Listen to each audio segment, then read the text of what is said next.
"It is time for you to take another wife, my son. You have been patient enough. 3 years is a long time, and there is no guarantee that Nora will be able to conceive in the future." Nora watched from the corner of the kitchen as Mama Grace spoke to Daniel.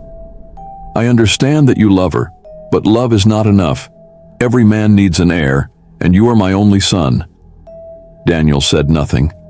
He did not rebuke his mother or try to defend her. Tears streaked down Nora's face as she remembered how happy they used to be. Their wedding could be described as a big event. The Mass was held in the beautiful cathedral church. They were more than happy to say their vows in the presence of family and friends, promising each other a love that would last forever, till death did them part. The reception had followed immediately after, on the church courtyard. It was dry season. They were not worried about the rain taking them by surprise. The sun shone brightly over the lush garden, casting a golden glow on the sea of guests dressed in colorful attire. Laughter and soft murmurs filled the air as the wedding band played a romantic song, "You're Still the One" by Shania Twain. In the center of it all stood Nora, radiant in her flowing white gown, her hands entwined with Daniel's. Their eyes met occasionally, and they would smile like two mischievous teenagers. She had never been happier. She had met Daniel in church during the last Christmas harvest. They were part of the youth committee, which was in charge of organizing the harvest and bazaar process. They were constantly making jokes and laughing hysterically. He would go on to invite her as his date to a Christmas party with his friends, and she accepted. They dated for 6 months, and then he popped the question. She said yes. Nora was 29 at the time and felt she was more than ready to settle down. They both had good jobs, Daniel as an engineer and she as an accountant in the bank. The wedding took place in October. The guests were smiling, and there was more than enough to eat and drink. Mama Grace, Daniel's mother, presented Nora with a beautiful baby bed and stroller and said with a smile on her face, "I'm sure you will need them soon." Nora thanked her with a smile and continued to accept gifts from other guests. Sandra, Nora's best friend, was her chief bridesmaid and cheered the loudest. She was a young entrepreneur who had a thriving boutique in the center of town. She was proud of her friend for finally finding love. She knew Nora had always wanted to settle down, and Daniel seemed like a good man.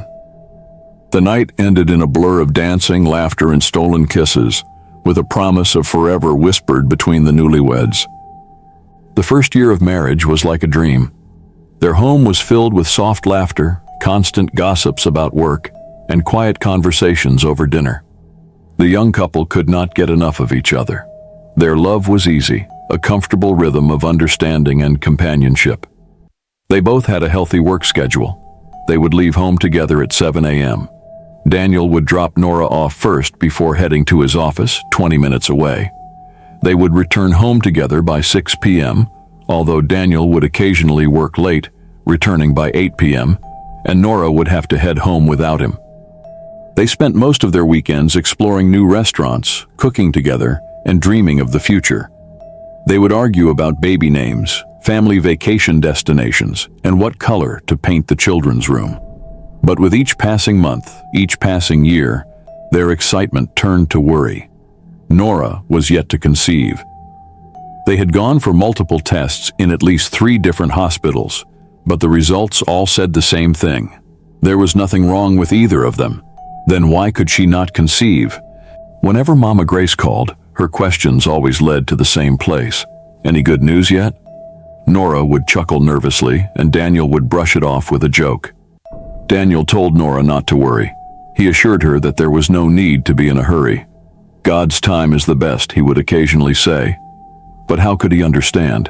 No one ever pressured him or made jokes behind his back or left him out of gatherings. All the pressure was on her, and she was getting frustrated. She had always wanted to have a child as soon as she got married, but she listened to Daniel. They still had time, or so they thought. 3 years later, the laughter in their home had faded. The space between the couple grew wider, and their conversations were now forced. They barely went out on dates, and even their weekly movie night ritual had become a monthly occurrence.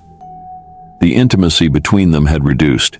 Everything felt mechanical, and Nora could not bring herself to enjoy being with her husband because her mind was always thinking, could this be it? or are we just wasting our energy?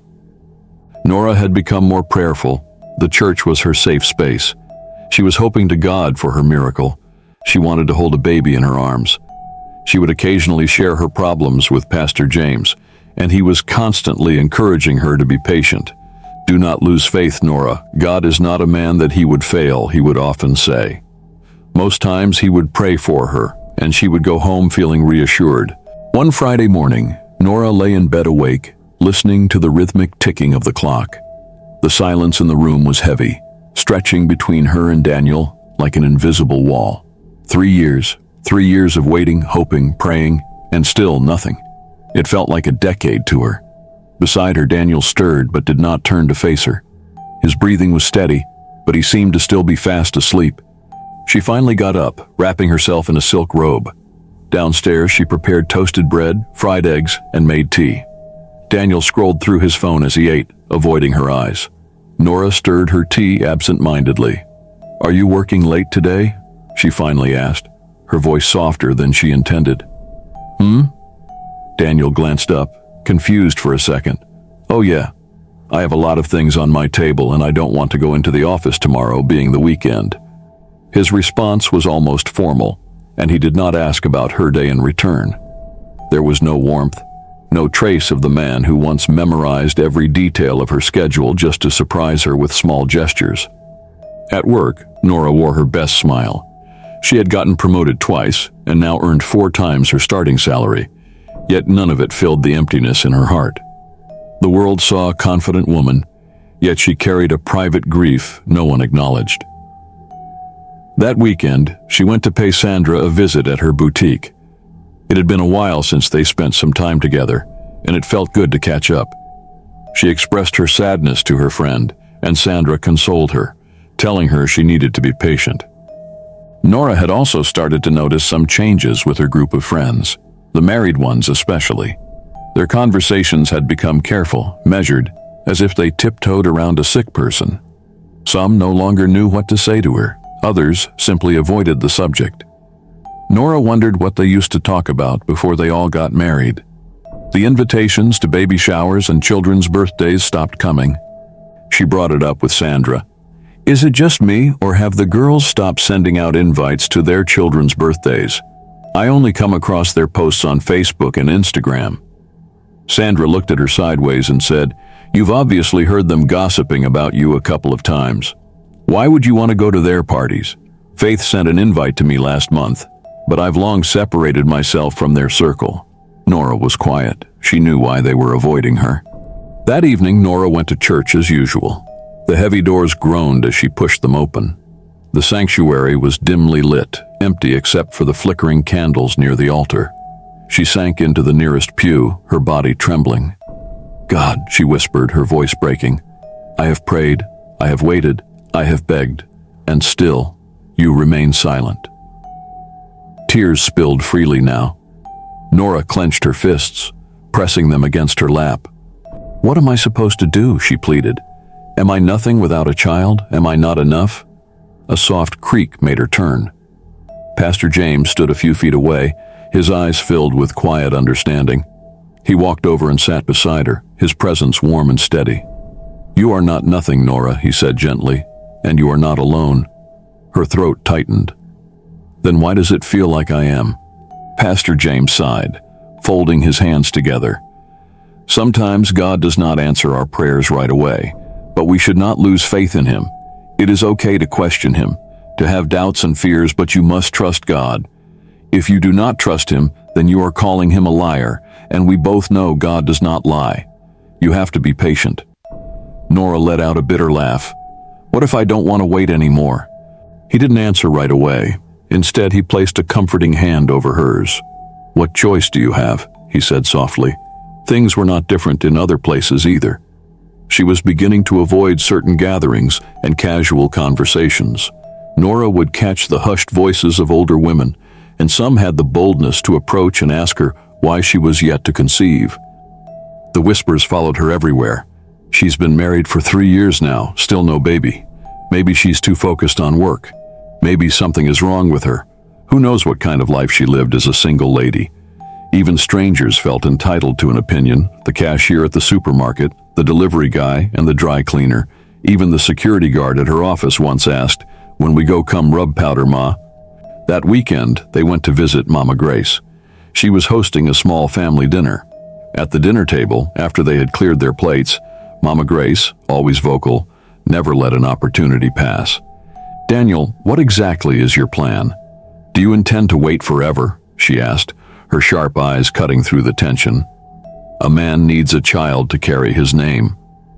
Each word felt like a slap. Nora clenched her fists under the table, trying to will herself to be strong. Daniel sighed, shifted in his chair, but said nothing.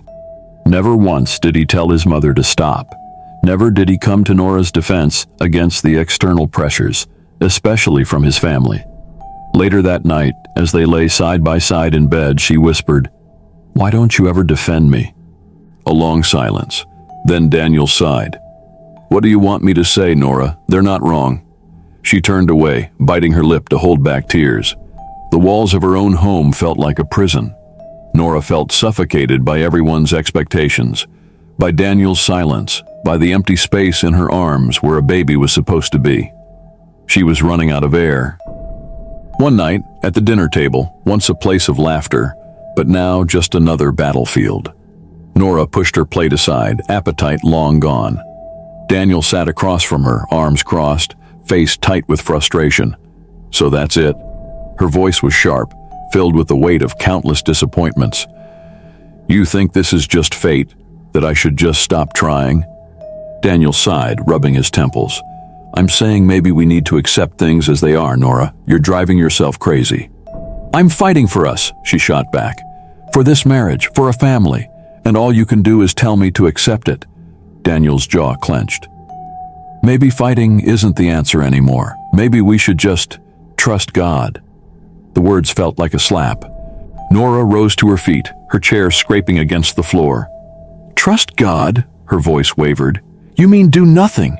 Let your mother keep pushing you toward another woman while I sit here like a fool, waiting?" Daniel flinched. "That's not what I—" "Then what, Daniel?" Tears burned in her eyes. "What do you want me to do? Accept that I am worthless? Stand by and watch you bring home another woman to give you a child?" Daniel was silent. Something inside Nora shattered. "You never fight for me," she whispered, her voice trembling as she walked away.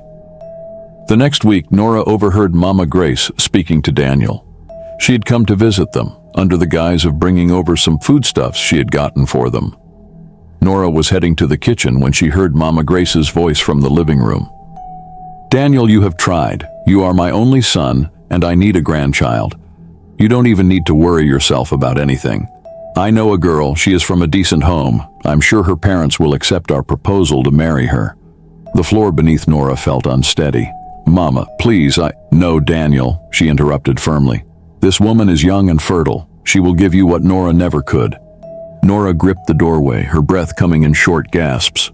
"Mama, stop." "You have a duty," Mama Grace pressed on. "I have already spoken to her family and she is waiting." "I will not take no for an answer." Daniel said nothing, not a protest, not a defense, nothing. Nora felt her heart break. Slowly she stepped into the room. Mama Grace's eyes widened slightly, but her expression remained smug, unbothered. Daniel's face drained of color. "I see," Nora said softly, her voice deceptively calm. "So, Daniel, what is your response to the proposal?" Daniel opened his mouth, but no words came. Mama Grace simply folded her arms. "A woman who cannot bear a child cannot build a home," she said coolly. "You have been given enough time, Nora. It's time for Daniel to look for an alternative." Nora exhaled shakily. For years she had begged, prayed, bargained with God. She had fought with everything inside her. She had suggested they even try IVF, but Daniel had shut her down, saying it was too expensive, and they still had time. Now here he was, silent. The realization settled deep in her bones. She was alone in this fight. She turned, walking away, her vision blurred by tears. Daniel didn't call after her. Outside, the cold night air wrapped around her like a cruel embrace, but she didn't stop. She kept walking, past their home, past the quiet street. Tears burned her cheeks, but she didn't wipe them away.